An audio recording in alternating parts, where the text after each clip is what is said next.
est-ce que de là où vous êtes, vous pouvez me dire juste de là où vous vous connectez, qui nous suit, pour que je sache qui nous suit, qui est avec nous, et qu'on vous souhaite également la bienvenue, ok? Aujourd'hui, on va parler de quelques clés qui sont importantes quand on se prépare en couple à avoir un projet. Et c'est vraiment des clés que je pense, en tout cas, si vous faites l'effort de les appliquer avant chaque projet, vous allez voir une réelle différence. En tout cas, pour ceux qui ont des challenges à entreprendre en couple, vous allez voir une réelle différence parce que souvent, on arrive à un moment donné où chacun fait ce qu'il veut dans son coin, chacun fait un peu sa sauce, chacun a ses projets, right? Mais on peut faire différemment. Il y a des possibilités au départ de pouvoir faire différemment. Et en général, c'est aussi l'ensemble des habitudes qu'on va prendre qui détermine un peu, j'ai envie de dire, la réussite ou bien l'échec du projet qu'on va mener. Donc, l'une des choses que vous devez apprendre à faire quand vous êtes en couple et que vous préparez un projet, ou alors quand vous préparez en tant que couple pour un projet, l'un des indispensables que vous devez apprendre à faire, c'est vraiment d'apprendre à discuter de ce projet. D'accord? Donc, beaucoup de couples que on va rencontrer, ou en tout cas que j'ai eu à rencontrer, l'un des désaccords, c'est que parfois l'autre a l'impression qu'on lui impose un projet. L'autre a l'impression de ne pas être impliqué dans le projet qui va se dérouler. Et en réalité, la personne a l'impression que c'est quelque chose qu'elle fait contre son gré. Et ça, c'est une très mauvaise chose, c'est une très mauvaise base. Là, dans l'étape de la préparation, vous devez prendre le temps de pouvoir discuter de ce projet, d'accord, de pouvoir être d'accord sur le projet, que ça vienne de monsieur ou que ça vienne de madame. Il faut prendre le temps de pouvoir être en accord sur ce projet. Hello Marie-Ange, comment vas-tu? Hello Evelyne, comment vas-tu? Donc, il faut prendre l'une des étapes extrêmement importantes quand vous préparez un projet en couple, c'est que il faut prendre le temps de pouvoir en discuter en profondeur et de se rassurer surtout que vous n'êtes pas en train d'imposer votre opinion, que l'autre n'est pas en train de subir en fait ce projet, mais que c'est un projet voulu, qu'importe que ce soit toi qui ramène le projet, que ce soit elle qui ramène le projet. Il faut que vous vous rassurez que en fait chacun adhère au projet comme si c'était son propre projet. Parce que l'une des choses souvent qu'on va remarquer, c'est que l'autre va dire oui juste parce qu'il ne veut pas froisser l'autre, juste parce qu'il ne veut pas frustrer l'autre, mais en réalité, ce n'est pas de bonne motivation. D'accord? Donc, l'une des choses extrêmement importantes, c'est que vous devez vous rassurer que l'autre ne dit pas oui juste pour vous faire plaisir. Quand vous entreprenez en tant que couple, vous êtes partenaire, vous êtes une équipe en réalité. D'accord? Donc, dans une équipe, on ne subit pas. Chacun doit pouvoir trouver son poste et occuper pleinement son poste. Ça veut dire que si l'autre te dit juste oui parce qu'il veut te faire plaisir, il faut savoir que quand le projet va commencer, quand vous allez commencer à avoir les difficultés, il va te dire, moi, c'était pas mon projet. Moi, moi, c'est un projet dont je ne voulais pas. Je t'ai juste accompagné dedans. Et ça, c'est très, très, très mauvais. D'accord? Et donc, il faut se rassurer au départ que le oui de l'autre soit oui. La vie dit que ton oui soit oui, que ton non soit non. Donc, il faut que quand chacun d'entre vous dites oui, que ce soit un oui entier. Un oui où je m'engage pas parce que c'est ton projet, mais parce que c'est notre projet, parce que ça devient notre bébé, parce que c'est vraiment quelque chose que moi aussi, dans lequel moi aussi, j'arrive à me projeter, j'arrive à visualiser certaines choses, j'arrive à pouvoir m'investir dedans sans contrainte, d'accord? C'est pas parce que c'est ton projet, non, c'est parce que c'est un projet que moi aussi j'arrive à épouser, c'est un projet que moi aussi j'arrive à pour lequel je serais prêt aussi à payer le prix, d'accord, pour le voir se réaliser. Est-ce que vous pouvez m'aider à partager ce live, à taguer des personnes, s'il vous plaît? Donc, c'est vraiment une étape importante, l'étape de la discussion et l'étape de l'accord. Vous devez travailler vraiment à être OK. Et pas OK juste oui parce que tu me fatigues avec ton projet, parce que c'est un projet qui te tient à cœur depuis non. Travaillez, quand dans l'étape de la discussion, travaillez sur vos motivations, d'accord? Questionnez-vous, posez-vous la question de savoir quelles sont réellement mes motivations à m'engager dans ce projet. Est-ce que c'est un projet dans lequel je m'engage parce que c'est juste pour faire plaisir à mon conjoint? Est-ce que c'est un projet dans lequel je m'engage juste parce que l'autre revient sur ça et que je vois que c'est quelque chose qui qui le tient à cœur ou qui la tient à cœur?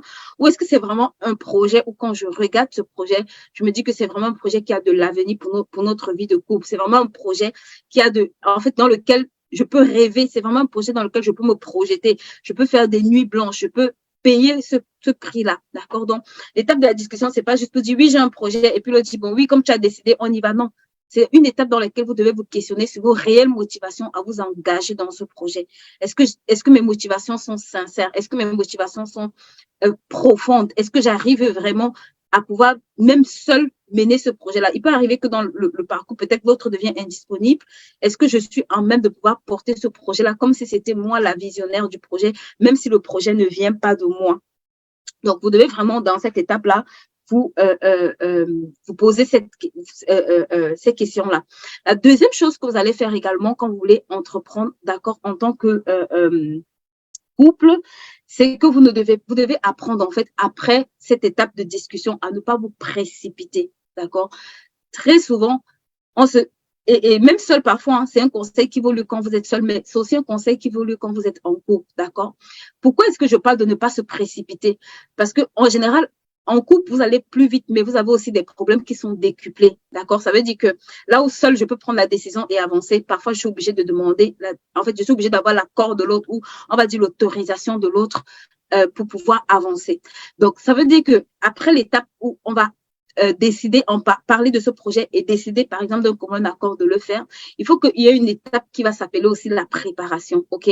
Où on va se poser les bonnes questions maintenant de savoir par où est-ce qu'on va commencer. Quelle est l'étape première? On va prendre même déjà le temps au moins d'écrire notre projet, s'il vous plaît. Si vous êtes porteur d'un projet, en couple ou seul, prenez le temps d'écrire vos projets, d'accord? Quand vous écrivez, vous donnez vie à vos projets. Vous ramenez plus de clarté dans vos projets. Même avant de faire autre chose, prenez juste le temps en couple d'écrire ce projet et de vous dire, est-ce que c'est vraiment ça? Est-ce que écrit, ça a la même connotation que ce qu'on a pensé? Ça, c'est juste, on va dire, une étape qui va vous aider à pouvoir un peu clarifier votre projet. Maintenant, il faut traverser l'étape où vous allez vous préparer aussi, d'accord? Ça veut dire que en tant que couple, vous avez des engagements, vous avez peut-être des occupations, vous avez beaucoup de choses en fait dans votre quotidien. Donc, il faut aménager ce projet-là de telle façon que vous puissiez volontairement trouver du temps, d'accord? Décider de comment vous allez travailler sur ce projet. Est-ce que ce sera hebdomadaire? Est-ce que ce sera mensuel? Est-ce que ce sera… Quelle est la cadence, en fait, en tant que couple? Ou bien quel est le niveau d'investissement que vous allez pouvoir mettre dans ce projet, indépendamment de toutes les occupations que vous avez déjà, surtout quand on est maman, on est peut-être employé, ou bien on a déjà d'autres activités, d'accord? Donc, c'est vraiment une étape où il faut travailler à dégager du temps pour vous demander quelle est la cadence de travail ou bien quel est le temps que vous pourrez allouer à ce projet-là. Chacun. Parce que souvent, les couples, ils commencent au début et après, l'autre se plaint. Oui, il se plaint qu'il n'a pas le temps. Oui, je suis toujours la seule à devoir travailler sur ce projet. Oui, c'est moi qui suis en train de tout faire. Parce que dès le départ, vous n'avez pas défini en fait une cadence ou alors un temps défini dans lequel vous allez pouvoir accomplir ce projet-là. Ça, c'est extrêmement important. OK, vous devez définir là, non seulement le temps dans lequel vous voulez que ce projet soit réalisé, mais vous devez aussi définir la cadence de travail en tant que couple que vous devez investir pour réaliser ce projet. Est-ce que vous pouvez m'aider à partager ce live? Partagez ce live dans les groupes dans lesquels vous êtes. C'est un live qui va aider beaucoup de femmes, qui va aider beaucoup de personnes, beaucoup de couples et même de célibataires. Parce que l'une des choses que je vois souvent, c'est que quand on est célibataire, on ne parle pas de ses projets. Et puis quand on est marié, c'est là où on veut imposer ses projets à l'autre. Ça commence bien avant. Tu sais, il y a des habitudes que il y a des choses que quand vous travaillez avant, quand vous prenez l'habitude de travailler, même dans les fréquentations, même dans vos temps d'amitié seulement, en couple, c'est beaucoup plus simple. D'accord? Mais la plupart des couples n'abordent jamais leur projet en profondeur. Et puis, quand ils entrent dans le couple, monsieur ne veut pas des projets de madame, madame ne veut pas les projets de monsieur. Mais en réalité, c'est des questions que vous aurez pu aborder aussi bien avant. Donc, que tu sois célibataire, que tu sois marié, ça te concerne. OK? Ça va t'éviter de faire les choses. Ça va te permettre de corriger certaines choses. Ça va te permettre de pouvoir ajuster certaines choses, OK? Donc, l'une des choses que tu vas apprendre à faire, c'est que quand tu es dans cette phase-là, vous devez travailler à déterminer un horizon temporel pour lequel vous voulez accomplir ce projet. C'est bien d'avoir un projet, mais la préparation d'un projet passe aussi par le temps que je me fixe pour réaliser, le temps qu'on se fixe en couple pour réaliser ce projet. Est-ce que tu peux mettre dans ce chat, je dois me fixer un temps. Quand tu es porteur d'un projet, fixe-toi un temps. En couple comme célibataire, fixe-toi un temps. Fixez-vous un temps, d'accord? Une fois que vous êtes OK, une fois que vous avez déterminé que c'est ce projet que vous voulez vous lancer, l'étape d'après, déterminer un horizon temporel. On veut le faire sur 2 ans, on veut le faire sur 1 année, on veut le faire sur 6 mois, d'accord? Et travailler à pouvoir mettre de côté. On va pouvoir organiser, intégrer ça dans votre organisation. Si vous ne voulez pas vous retrouver en train de crouler seul sur un projet, les clés que je vous donne sont des clés qui vont vous aider. D'accord? C'est vraiment des clés précieuses. Déterminer un temps. J'ai dit dans le premier point, on n'impose pas son opinion, en fait. Discuter sur le projet, que ton oui soit oui. Ça veut dire que quand tu t'es engagé, tu as dit oui. Check tes motivations, en fait. Observe tes motivations. Pourquoi est-ce que je dis oui? Est-ce que c'est juste parce que c'est un projet que l'autre m'impose? Est-ce que c'est parce que c'est un projet qui vient de l'autre et je ne veux plus en entendre parler? Je dis juste oui pour avoir la paix.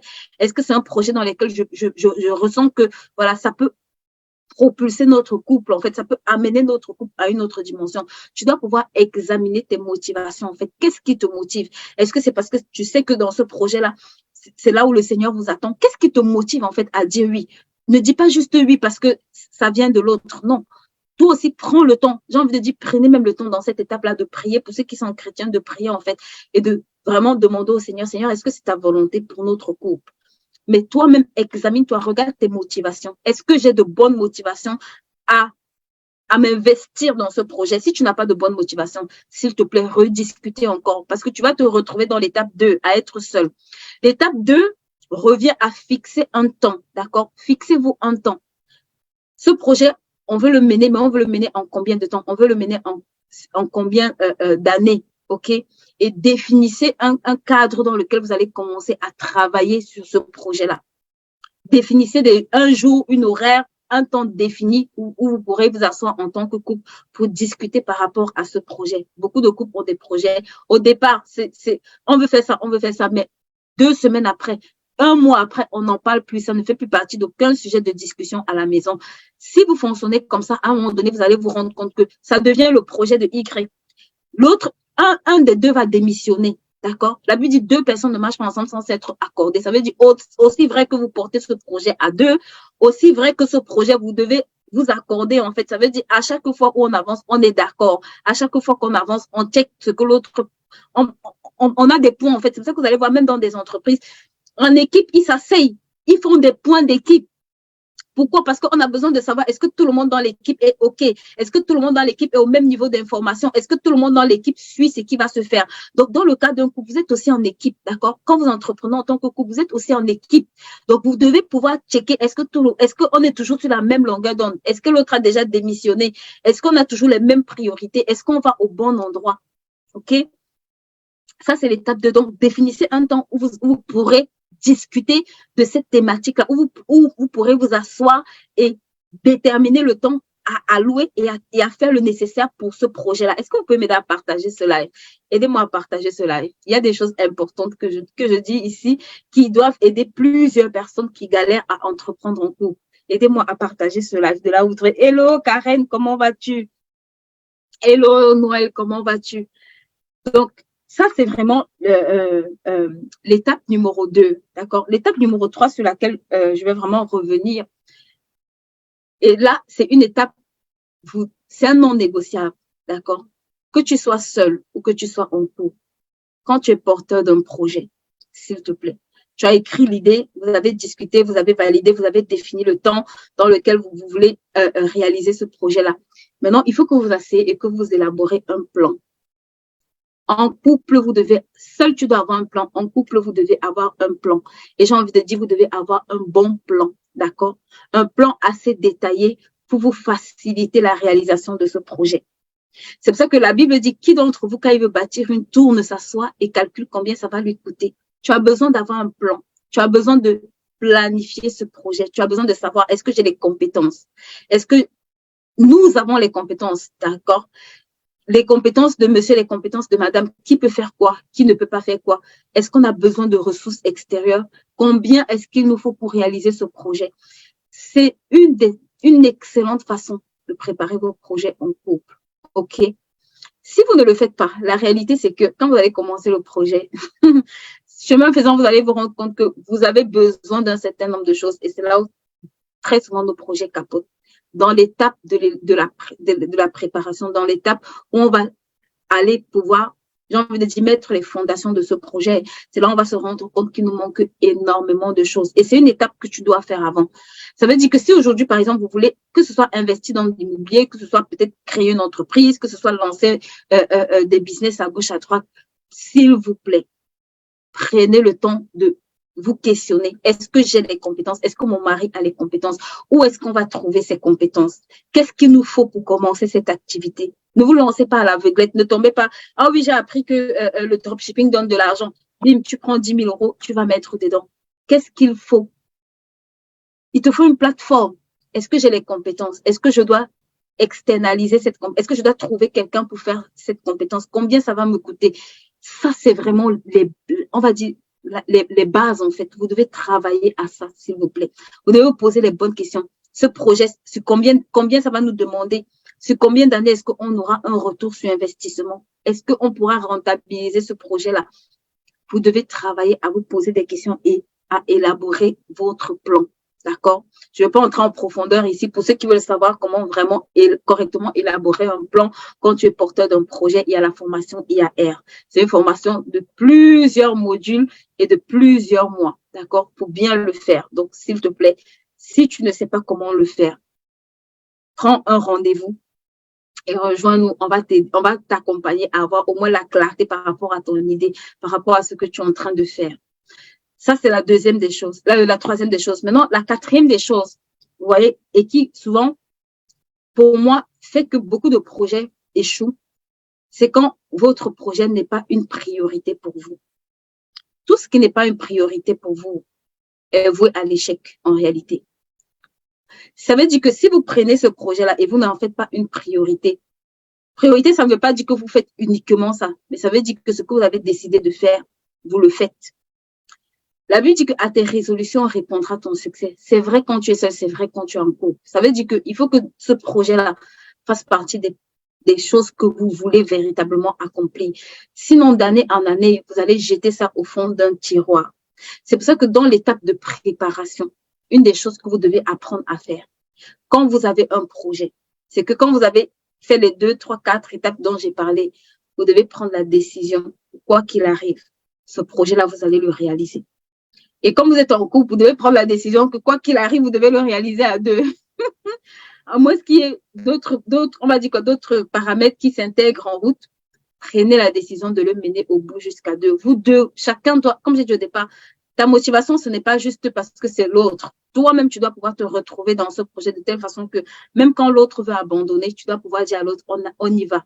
Parce que dans les projets en couple, vous fonctionnez comme une équipe, d'accord? Ce n'est pas vous n'êtes pas là pour superformer, vous êtes là pour que les choses avancent. Vous n'êtes pas là pour regarder qui est plus faible que l'autre, qui fait quoi, qui ne fait pas quoi. Bien sûr, quand l'autre ne fait pas son travail, ça vous handicape, d'accord?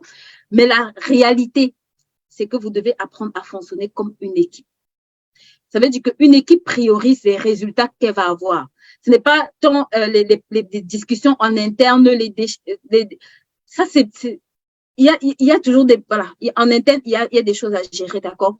Mais la priorité quand une équipe est sur le terrain, c'est qu'elle gagne le match. Et vous ne devez pas perdre cette priorité. En fait, ça veut dire que la priorité, c'est que à la fin de ce projet soit réalisé. Que ce soit monsieur, que ce soit madame, qu'importe la personne qui est payée le prix, à la fin, il faut qu'il y ait une équipe victorieuse. Ça veut dire que votre priorité, votre focus, ça doit être on réalise ce projet. Que l'autre ait des difficultés, que l'autre me laisse, que l'autre arrive à avancer à un moment donné, s'il te plaît, vous êtes une équipe. En fait, dans une équipe, parfois, il y a les coéquipiers qui sont blessés et parfois, il est obligé de sortir du stade. Mais le match continue. On n'arrête pas le match, d'accord? On peut faire des remplacements, mais le match doit continuer. C'est pour dire, en fait, que si vous faites de ce projet une priorité, une priorité et que vous dites que ce projet doit être réalisé, ça vous aurez beaucoup plus de chances de le réussir. Pourquoi? Parce que dans votre tête, au départ, c'est même pas moi qui le dis, je sais pas si, je crois que c'est Robert Kiyosaki qui le dit, il dit que un projet, en fait, qui a du succès, l'est bien avant que ce projet n'ait été créé, d'accord? Une entreprise à succès se crée bien avant que l'entreprise ne soit créée. C'est pour dire que le simple fait de décider que ce projet-ci, ce sera une réussite. Avant même de commencer déjà ce projet, ça vous donne plus de 50% de chances de pouvoir réaliser ce projet ou mener ce projet jusqu'à son thème. Maintenant, il faut savoir une chose, c'est que à deux, effectivement, vous avez la capacité d'aller plus vite, mais à deux, vous avez aussi plus de complexité. D'accord? Et toutes les complexités, ça veut dire que si l'autre fait mal quelque chose, bah, ça me demande parfois de revenir sur ce que la personne a fait et qui n'est pas correctement fait. Si l'autre est trop en avant, ça me demande de m'ajuster. D'accord? Donc, à deux, il y a un très grand paramètre ajustement que vous devez avoir, sur lequel vous devez travailler, qui peut être un accélérateur, comme ça peut aussi être un frein. C'est pour ça que dès le départ, avant de commencer à vous engager, prenez le temps en couple de faire votre bilan de compétences. OK? Faites avec un projet, asseyez-vous et demandez-vous quelles sont nos compétences par rapport à ce projet. Si vous voulez investir dans l'immobilier, est-ce que vous avez assez de connaissances? Quelles sont les connaissances qu'on a besoin d'aller chercher? Si vous voulez investir en bourse, est-ce qu'on a assez de connaissances? Quelles sont les connaissances qu'on va aller chercher? Pour ce projet-là, qu'est-ce qui nous manque? Si c'est une entreprise, est-ce qu'on a assez de connaissances? Quelles sont les compétences qu'il nous faut l'un et l'autre? Et j'aime beaucoup dire, et quelqu'un me rappelait encore ça quand je faisais le live de jeudi, que j'avais dit quelque chose de très intéressant, c'est que chaque couple doit avoir un plan de croissance, d'accord? Dans le cadre d'un projet, c'est encore plus important. Je vous en supplie, parce que, tu sais, si tu commences à gérer un projet et que tu acquiers beaucoup plus de compétences, la personne qui, en fait, avance très vite à un moment donné, c'est elle qui sera à même de devoir prendre des bonnes décisions. Celle qui est tout le temps en train de grandir, en fait, tout le temps en train de se former, tout le temps en train de croître, tout le temps en train de, voilà, de faire un certain nombre de choses et même de passer à l'action, elle aura beaucoup plus de recul. Et si tu es la personne qui a beaucoup plus de recul, mais qui n'a pas le pouvoir de décider, ça peut te créer des problèmes. C'est pour ça que vous devez gagner le pari entre, quand vous êtes engagé à deux, en tout cas de grandir à deux. C'est pour ça que il faut que vous fassiez votre bilan de compétences et vous vous demandez quels sont les indispensables pour ce projet-là, sur lesquels toi et moi, on doit être au même niveau. Peut-être sur tous les plans, vous ne serez pas au même niveau, mais il y a au moins des domaines dans lesquels vous devez être au même niveau informationnel, pouvoir être en mesure de dire, OK, sans contrainte, sans que ça n'handicape le projet, que ce ne soit pas juste vos émotions ou vos égos, d'accord, parce que je ne me sens pas écoutée dans ce projet. Je dis non et ça capote, ça fait capoter le projet. Il faut que vous soyez en mesure d'avoir assez de bonnes informations pour pouvoir, de façon objective, prendre de bonnes décisions. Ça, c'est la première des choses que je voulais clarifier.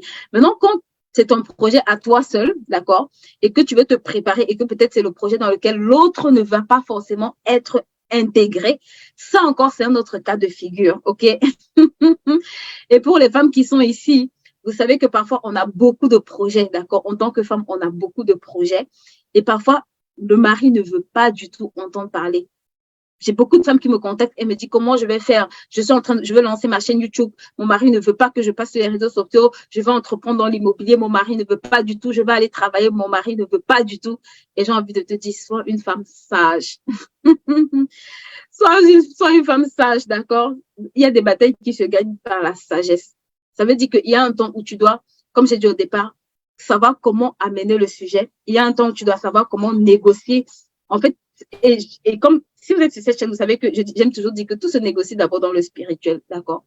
Ça veut dire qu'il y a un temps où, quand tu sais déjà que c'est non, va déjà commencer, va parler à son créateur. La Bible dit que Dieu tient le cœur du roi entre ses mains, il les agite comme il veut. Va commencer à parler à son créateur, va commencer à négocier avec son créateur. Tu lui dis, ah, Seigneur, voici le projet que tu m'as mis à cœur. Commence longtemps à l'avance. Commence à demander à Dieu d'incliner son cœur. D'accord? Commence à demander à Dieu d'incliner son cœur. Commence à te former. L'une des choses qui fait parfois aussi que le partenaire ou la partenaire ne veut pas, c'est que parfois il ne voit pas en toi les capacités à pouvoir mener ce projet-là, ou alors le projet n'est pas assez clair. Tu viens avec un projet qui n'est pas assez clair. Tu viens avec un projet qui n'est pas chiffré. Tu viens avec un projet qui n'a pas d'objectif clair, dans lequel lui-même il n'arrive pas à se retrouver, ou alors parfois il n'arrive pas à avoir une clarté par rapport à ton projet. Et rassure-toi aussi que justement, ça matche avec les priorités ou les objectifs, on va dire, du moment par rapport à votre vie de couple. Parfois, la personne dit non, c'est pas qu'elle ne veut pas, mais est-ce que c'est la bonne saison? D'accord? Est-ce que c'est le bon moment pour entreprendre? Est-ce que c'est le bon moment pour poser ce sujet sur la table?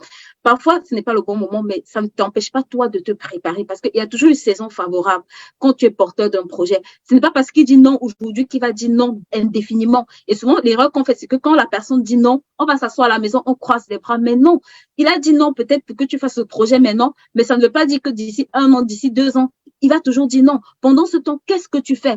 Est-ce que pendant ce temps, tu te prépares? Est-ce que pendant ce temps, tu grandis par rapport à ce projet? Est-ce que pendant ce temps, tu t'équipes? Est-ce que pendant ce temps, tu fais des choses qui te permettent, tu vois, de pouvoir avoir une longueur d'avance, de telle façon que quand il y a une opportunité, tu puisses être assez prête. Je vous assure, les femmes ont fait beaucoup cette erreur. Dès qu'on a dit non, oh non, il a dit non, j'ai abandonné le projet. Non, il a dit non, mais tu peux continuer à te préparer. Son non ne veut pas, ce n'est pas un non, il n'a pas dit non indéfiniment, il n'a pas dit non définitivement. Commence à te préparer, même s'il dit non. Parfois, tu sais, tu es tellement prête, parfois qu'il est obligé de constater que, hey, elle est prête, en fait, c'est moi peut-être, c'est mon autorisation, peut-être qui la freine, c'est mon autorisation, peut-être qui la bloque, ok? Donc, le non ne doit pas être pour toi un blocage pour que tu ailles t'asseoir à la maison. Ça, c'est une très grande erreur qu'on fait. Le non ne veut pas dire que tu ne te prépares pas. Écoute-moi, si tu es connecté sur cette chaîne, non ne veut pas dire que tu ne dois pas te préparer. Non veut dire même au contraire que tu es dans un temps de préparation encore, qu'il y a des choses encore que tu dois manifester, que tu dois acquérir, qui dois voir pour comprendre que tu es prête pour cette dimension ou pour comprendre que tu es vraiment prête pour ce niveau de projet que tu veux mener. D'accord? Donc, non, qu'ils disent oui ou non, c'est un temps où tu dois te préparer.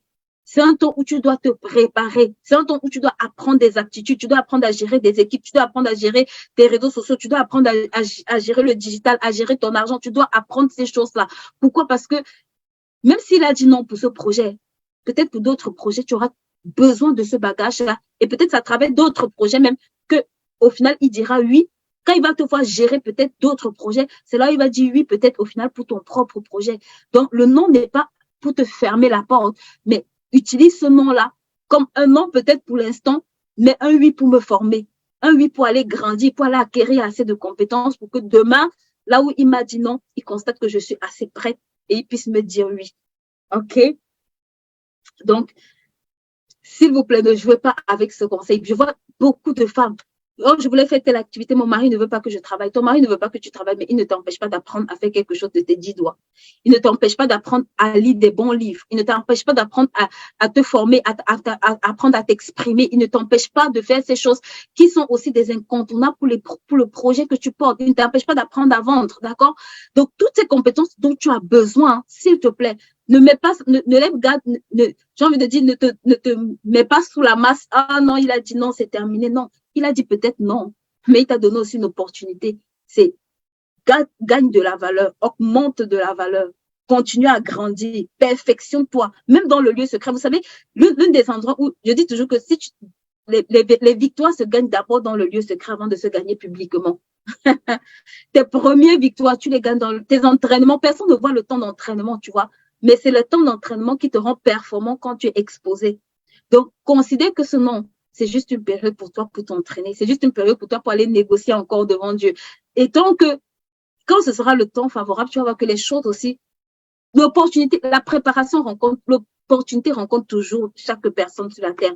Mais parfois, c'est qu'on n'est pas préparé, ok? Et aussi, prends le temps de lui demander pourquoi est-ce que tu dis non. Souvent, quand on dit non, on dit il a dit non. Mais qu'est-ce que son nom exprime réellement? Dans les temps d'échange, prends le temps de savoir qu'est-ce que ce nom exprime en fait. Pourquoi est-ce qu'il dit non? Il ne va pas te dire non au hasard. Qu'est-ce qui se cache derrière ce nom? Ou alors, travaille à décoder qu'est-ce qui se cache derrière ce nom. Et tu vas voir que quand tu arrives à décoder ce qui est derrière ce nom, tu pourras alors travailler, tu vois, pour que ce nom devienne un oui. OK? Donc, voilà. Est-ce qu'il y a, je vais voir s'il y a des réactions, des questions pour répondre. Sinon, je vous annonce qu'on lance la saison 4 de la formation IAR et on lance également la formation Écris ton livre.